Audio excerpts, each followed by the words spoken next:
culture, lahat po nandun. So sana po ay, abangan nyo. Punong-puno, siksik at umaapaw ang Yes, Blood versus siksik at Judy. umaapaw. Ako, So, yeah.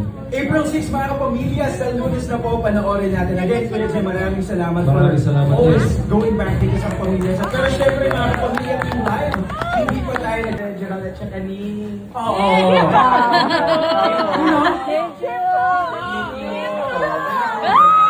Nag-search din ako dati pa nung bata pa ako, tapos sa PBB siya. Hanggang ngayon din po. Pwede na po ng third floor. Ay, oo! Parang isa siya sa mga suki ng Kuya Jay. Nanonood ka ba sa May 3? Oh, ba't parang nag-iisip Parang ka? wala pang ano, wala pang... Hindi Wala pa nilabas yung pa. ticket ko. Lumabas na daw. Mamaya pa? Bibili na agad yan. Bumili kayo. Sa EMS po. Kailangan namin ng suporta nyo. Oo.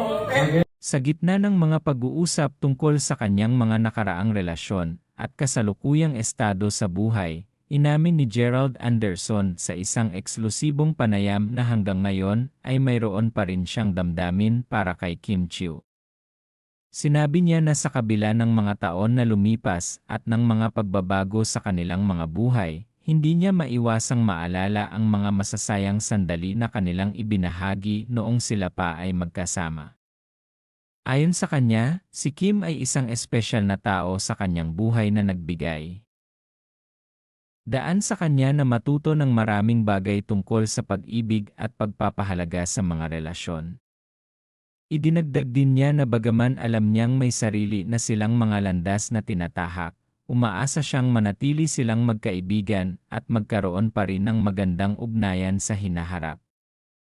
Hindi niya binanggit kung mayroon siyang balak na muling subukan ang kanilang relasyon, ngunit binigyang diin niya na ang pagmamahal na kanyang naramdaman para kay Kim ay hindi basta-basta mawawala at laging may lugar.